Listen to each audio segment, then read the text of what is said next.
이항영의 딱 이겁니다. 참 애매하게 지나갈 수 있는 시장 판단, 요 시간만큼은 안 됩니다. 딱 요거다 이렇게 짚어내는 시간이죠. 오늘도 딴지박과 그리고 MTN 이항영 전문위원 함께합니다. 어서 오세요. 네, 안녕하세요.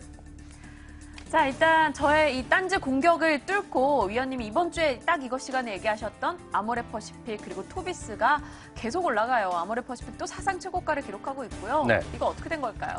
근데 저희가 주식을 단기적으로 보는 게 아니잖아요. 그렇죠. 장기적인 어떤 트렌드에 맞춰서 좀 시장의 좀 이해를 폭을 넓히는 거기 때문에 이게 뭐 하루 이렇게 올랐다고 해서 좋아할 거 아니죠. 어제도 말씀드렸다시피 또 더 떨어질 수 있을 때 무슨 얘기할지 벌써부터 걱정이 됩니다. 그건 그때고요. 일단 홍익인간의 이념에 따라서 이 좋은 네. 건 널리 알리겠다라는 게 저희 취지이기 때문에 여러분들 이 종목에 계속 관심을 가졌으면 좋겠다라는 생각입니다. 자, 오늘 어떤 주제일지 궁금해지는데요. 네. 뭘로 저희 이야기해볼까요? 네, 요즘 들어서 가장 여기저기 언론에서 많이 나오면서도 헷갈리는 거, 그리고 네. 정확하게 이해가 안 되는 게 핀테크 아닙니까? 오늘 핀테크 맞아요. 얘기 좀 한번 해보죠. 네, 이 한국 사이버 결제가 요 핀테크 때문에 뭐 30% 가까이 급등했다, 다음 카카오 올랐다, 이렇게 얘기가 나오는데 네. 정작 시청자 여러분들 핀테크가 뭐냐? 헷갈리실 거예요. 저도 헷갈리고요. 네. 좀 쉽게 좀 얘기해 주세요. 쉽게 좀 얘기를 해드려야 되는데 네. 핀테크 뭡니까? 핀과 테크가 합친 거잖아요. 네. 핀은 파이낸스, 금융이고요. 테크는 IT, 기술 아닙니까? 핀과 테크 합쳐서 핀테크인데 네. 이런 거죠. 기술적인 어떤 지원들이 실력이 늘어나면서 새로운 금융 쪽으로 넘어간 거고요. 네. 금융도 은행이나 이런 직권에서 해서 사람이 없이 기술적인 거 들어가보니까 다시 테크 쪽으로 들어갔는데 네. 이렇게 말하다 보니까 어려운데요. 어려워요. 좀 어려운데요. 이런 얘기 한번 해보죠.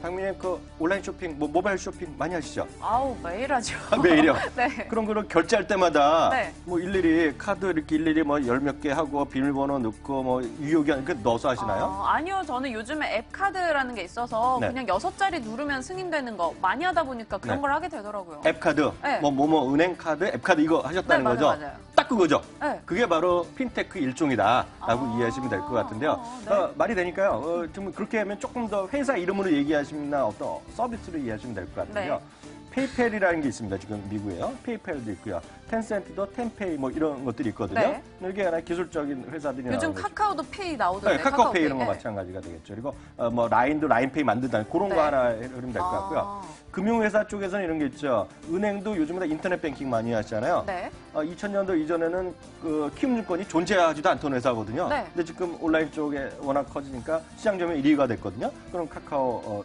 키움증권 이런 것도 있어 보이고요. 또 보험회사들도 요즘은 예전에 하면 삼성이다 이런 거 하던데 요즘은 인터넷 보험 많이들 가입하시거든요. 네. 그런 것도 일종의 핀테크가 진화하는 과정 그렇게 이해하시면 되겠죠. 그럼 하나하나 결제되고 이랬던 것도 전부 다 핀테크로 볼 수가 있는 건데. 네네. 제가 막 옛날에 이 싸이월드 할 때 도토리 결제하고 이랬던 것도 그럼 핀테크였던 거예요? 네, 맞습니다. 지금 화면도 지금 네. 딱 보니까 이거 누릴 것 같아요. 애플페이거든요. 애플페이도 하나의 그런 흐름이 될 것 같고요. 관련된 흐름이 계속해서 발전되어 왔다라고 일단 이해하시면 좋겠죠. 네. 그러니까 쉬운 통장 이런 거 등록한다 이렇게 하면 계속 나오는 것이 바로 인터넷 뱅킹 그리고 어떤 핀테크 합쳐져서 새로운 흐름의 하나의 큰 흐름이다 이렇게 이해하시면 될 것 같습니다. 네, 그런데요. 그렇다면 옛날부터 좀 있어 왔었고 형태만 조금씩 바뀐 거예요. 근데 왜 요즘 이렇게 크게 붐이 되는지 좀 지나치다라는 생각도 들거든요. 네. 그건 여러 가지 요인을 좀 찾아볼 수 있겠는데 가장 중요한 것은 어떤 한 기업이 돈을 많이 벌면 새로운 먹거리를 창출하자는 얘기죠. 그러니까 성장이 끝난 기업은 존재할 수가 없거든요. 그러니까 무한 성장을 계속하는 거죠. 네. 예를 들어서 네이버 같은 거 얘기하면 네이버가 메일도 서로 거저줬고요. 그다음에 네이버 카페, 블로그로 유명해졌잖아요. 네. 그러다가 요즘은 뉴스 시장도 완전히 장악한 거 아닙니까? 그쵸. 모든 뉴스를 네이버에서 보고 있고요. 만화를 요즘 다 웹툰 다 네이버에서 보는 거 아닙니까? 네. 쉽게 얘기해서요. 또 쇼핑 같은 경우도 예전에 안 하다가 네이버 쇼핑이 들어가면서요.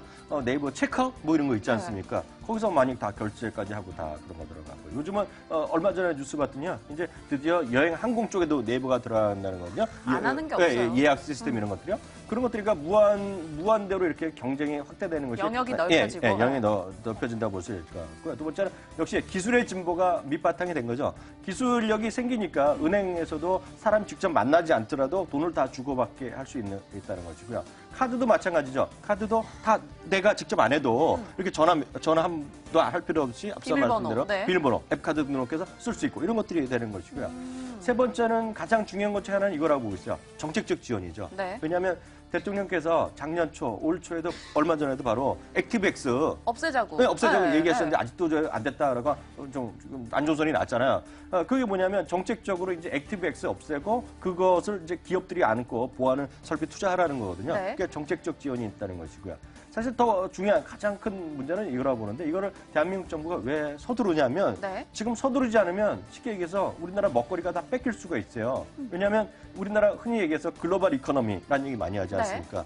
글로벌 이코노미를 또 하나 말하면 국경이 없는 경제거든요. 네. 요즘 보면 온라인 쇼핑하는데 뭐 지마켓이나 뭐 11번 꼭 거기서 해야만 돼요? 아니면 요즘은 워낙 다양하죠. 사는 곳이 한두 곳이 아닌데요. 네. 뭐 해외에서도 사고요. 국내에서도 사고. 네. 그럼 맞죠. 그 해외에서 사고 뭐 그런 페이팔 이런 거 계좌 써요. 있어요. 있어요. 예를 들어 해외에서 뭐 이베이나 뭐 살려면 대부분 이런 거 페이팔 많이 하거든요. 네. 그러니까 이베이나 이런 것들을 쓰는데 그게 불법이 아니잖아요, 지금요. 그럼요. 우리나라에서. 전 예. 법 없이도 살아요. 그러니까 외국 회사들이 우리나라에까지 만약 들어오면 네. 또 아마존이 우리나라에서 영업 뭐 본격적으로 한다는 얘기하는데 그렇게 되면 결제 시스템까지 다 외국으로 뺏길 수가 있죠. 우리나라가 제대로 이렇게 갖춰주지 않으면. 그러니까 네. 그런 관점에서도 관심을 가질 수밖에 없다. 이렇게 보셔야 되겠죠. 그럼 아까 액티브엑스 얘기해 주셨는데 사실 보안이 중요할 것 같아요. 보안이 뭐 용한 해커가 이걸 뚫어버리면 우리 정보 다 뺏기는 건데 그건 네. 어떻게 해야 되죠? 맞습니다. 그렇기 때문에 지금 보안에 대한 관심 우리 시청자들 꼭 좀 많이 좀 갖고 가실 수밖에 네. 없어 보입니다. 왜냐하면 액티브엑스 시스템에서는 우리 고객들이 직접 너희들이 보안 카드도 관수하고 본인 인증도 잘 관수하라는 것인데요. 이제 바뀌는 거거든요. 이 모든 것을 기업들이 직접 보안을 챙기라는 거기 때문에 보안과 관련된 기술을 갖고 있는 기업들에 대한 투자 많이 늘어날 수밖에 없을 것 같습니다.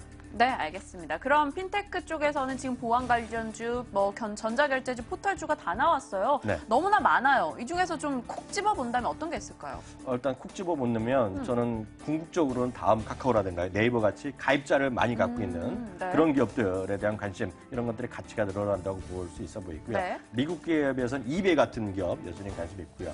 굳이 중소형주를 원한다 그러면 파수닷컴 같은 회사가 있습니다. 무슨 회사인데요? 파수닷컴이 실제로 아직은 금융보안 솔루션까지는 별로 안 하는데 문서보안 쪽이거든요.